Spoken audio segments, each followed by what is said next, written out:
I'm Peter Giannetti. I'm the editor-in-chief of Homeworld Business. And in the spirit of today's conversation, I'm going to refer to my notes on my phone, which seems to be the most important element that connects all of us right now. We as the trade magazine, leading trade magazine covering the housewares industry, we get a front row seat to the transformative developments that have occurred in this industry for the last 30 years. We've seen it all. We're there at the beginning, we're there at the middle, and unfortunately sometimes we're there at the end. We saw the beginning of the smart home development probably before any of you saw it. We started seeing people ask the question, what does it mean to connect these products in the home, and how does housewares fit into that equation? So Greg is the executive editor. Greg covers the small appliance category for us, among other things. And the small appliance category seems to be an epicenter for smart home development in the housewares business. So I'm going to ask Greg one question from when we first started seeing the smart home and the smart housewares world collide a few years ago to where we are now. Kind of bring us up to date. Where was it, Greg, when we started? What were the biggest questions people were asking? And kind of where do you think it is now? And then we'll get into some of the details of what we think is happening, some of the opportunities and challenges. Greg? Well, I think it's interesting because when it first started, I think everybody got excited by it. We all adapted to iPhones very quickly, and then not too far after that, the iPad, and we all wanted to be connected with everything via Wi-Fi or Bluetooth. So there was a lot of conversation about smart home and how do we connect the product. I think at some point, it depends on the product category as you look at. You look at home environment, there has been adaptation because there's a practicality to it.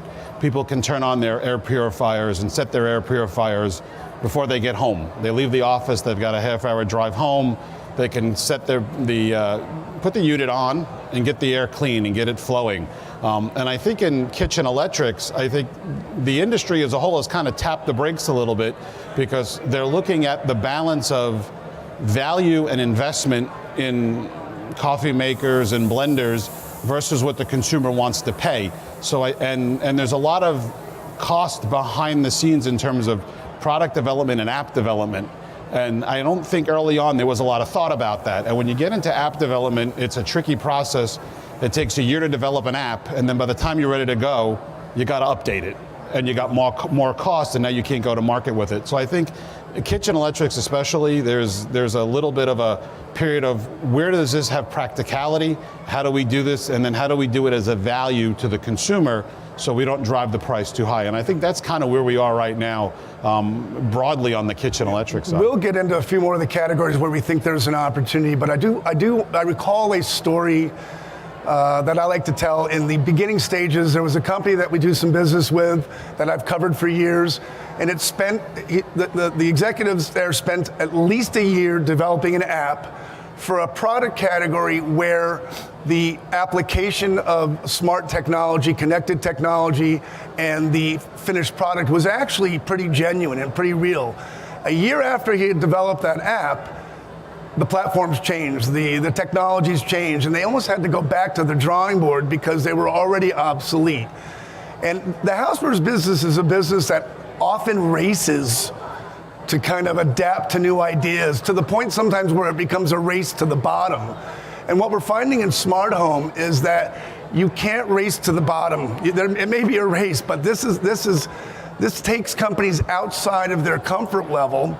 So that's why many traditional companies, Greg said, they're tapping the brakes. They're kind of watching and they're looking before they go all in on this. They know they need to be there. They know they're going to have to find products that work. But when you look around this smart home pavilion right now, and when you go inside the halls, the companies that are actually more engaged in this are companies that are either startup companies, companies that are not probably long-toothed veterans of the business. It's hard for those companies to kind of turn their battleship 180 degrees, whereas the newcomers are able to kind of start with a blank slate.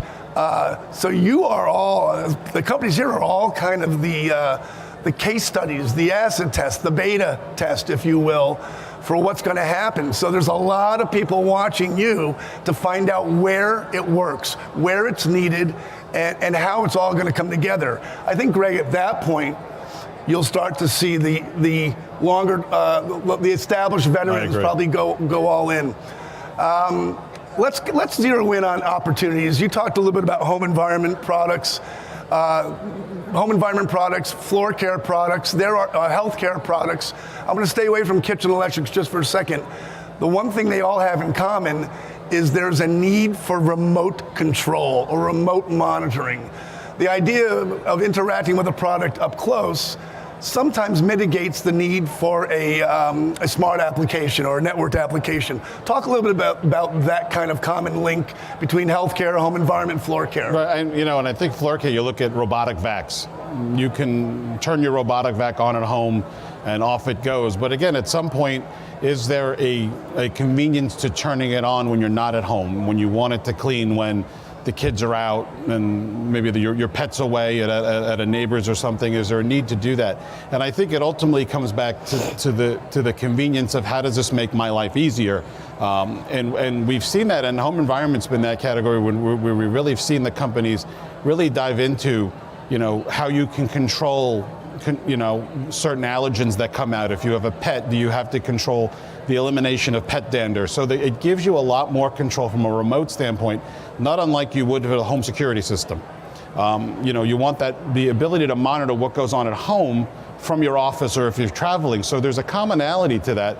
And I think we've even seen the robotic vac guys get into this more, to where you don't have to stand there and control it, and the consumer's willing to pay maybe a few bucks more for that remote control. And I think that's the key to it, is one, convenience, and two, if I'm going to invest in a product, does it actually make something that's making my life easier that much more easier? And I think that you look at what's happening at retail, Greg, and you look at some of the retailers like Best Buy and others that have sort of used smart home, incorporating lighting, security, those thermostat, those are the areas that seem to have been that's the hub of smart home at retailing right now.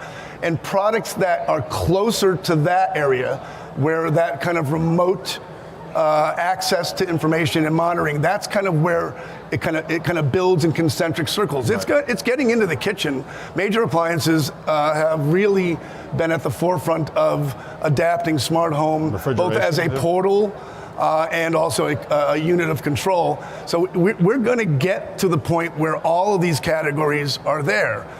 There's the danger of trying to apply smart technology to categories that traditionally have had no reason for it. I mean, we're seeing smart technology applied to non-appliance products, whether it be cookware and other things. And again, all of the variability that you need to monitor is great, but these are categories that tend to have intimate interaction. Right. I'm very rarely going to leave my fry pan alone and go watch a football game. Right. Absolutely. When I'm unless I can find a coffee maker that can reach into the cabinet, grab the coffee, pour the beans in them, I still have to be there to kind of start the process. That's where the consumer is not yet finding that connection of paying more or added value. Where in the kitchen, though, are they finding it? The category that I've been fascinated by over the last couple of years has been meat thermometers.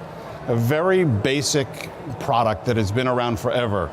Yet companies have gone and developed smart meat thermometers to where if I'm outside barbecuing and I'm doing a chicken or I'm doing a roast or something, I don't have to stand there and monitor what I'm doing. I set the temperature, it connects to my phone, I go spend time with my guests. When it hits that temperature, I get an alert, I go over, and I take it off and it's done cooking. It's a better experience because I spent time with my guests and I'm not standing in front of a 400-degree barbecue. Also, if you're somebody who thinks of themselves as a pretty good home cook, keeping that lid on the barbecue is a better cooking experience. You keep lifting it off, the heat comes out, you don't get it doesn't cook the right way. So a product like meat thermometers, which I think you could overlook and think is simplistic, they've added that technology and it really works. You can do it at home. You do it at Thanksgiving turkey. You got to get to 165 degrees. I got a house full of people and I'm making side dishes. Well, I know, the little pop-up thing I still got to look at. But if I get that alert on my phone saying, okay, you're at temperature now, get it out, it's made my life easier, and you're going to invest the extra money in that to make your life easier. One of the common grounds, and we don't really talk about it, although everyone who discusses a real viable smart home solution in our industry, fear and intimidation. Products that inherently offer concern to the user in terms of how do I know if I'm cooking at the right temperature? Right. How do I know if it's done?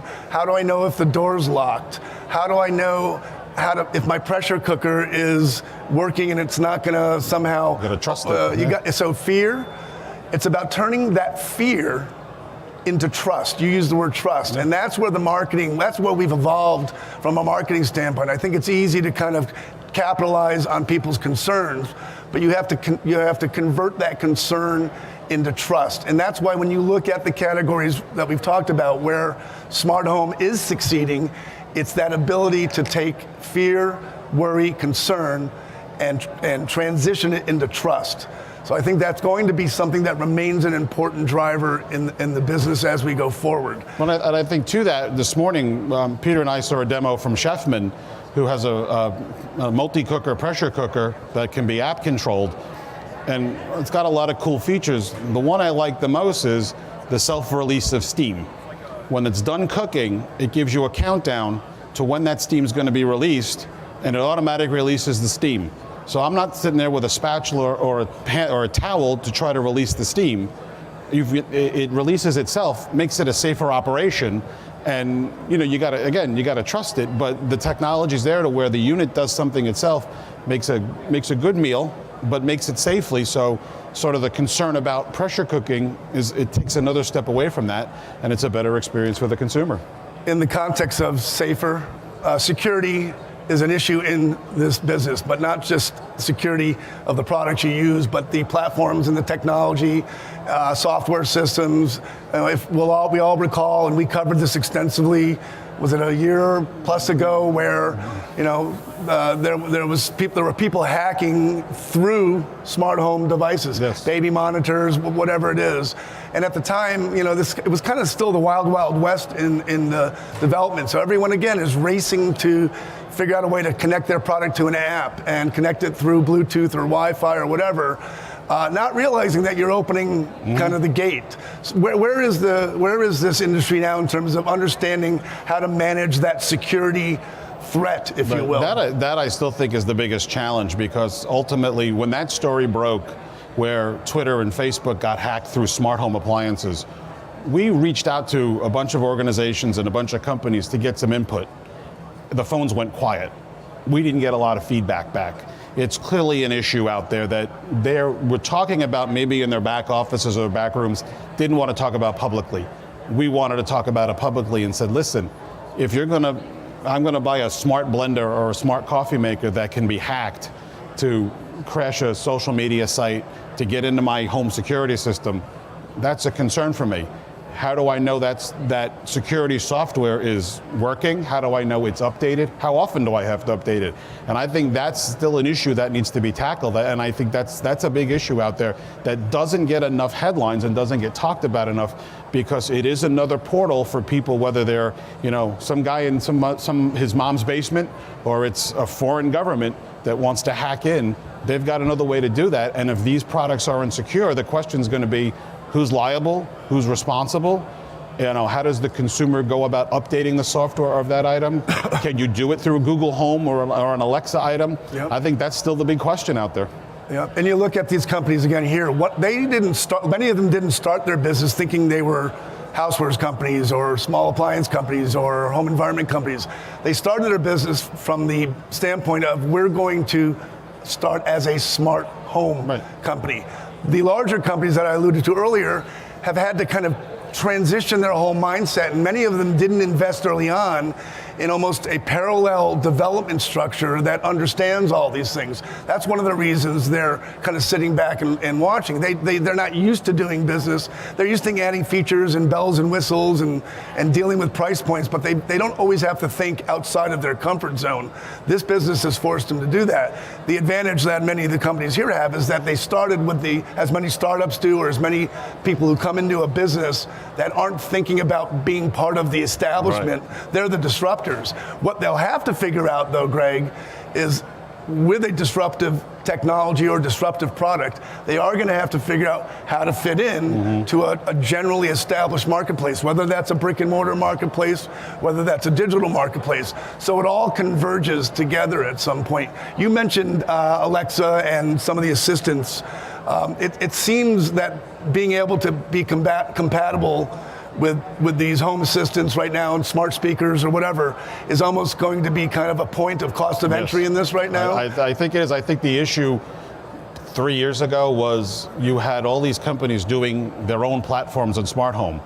And there was concern from the consumer thinking, how many apps do I need on the phone?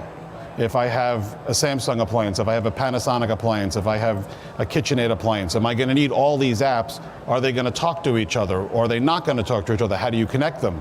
Well, now you've got platforms, Google Home, Amazon Alexa, that you can design a product to now connect with that platform, and it gives you some centralized location, if you will, in the home where I could use Alexa to turn on a given item, turn my security system on, turn on my air purifier. So I think that development over the past couple of years, we may see some intensification, if you will, in companies who may have been sitting on the sidelines watching this going, all right, now we have a way to connect. And it may make the development of the technology easier in those products because they can just connect through Amazon or Google without having to build their own platform. Yeah, some of them have tried to build their own platform. Some of them are tapping in, but understanding that again, that's not what you do. Right. I look at the multifunctionality trend that's real big in housewares right now, and I've done this for almost 30 years. I remember years ago, multifunctionality was not as big in the US. We didn't have the same, kitchens were larger in general, now they're getting smaller.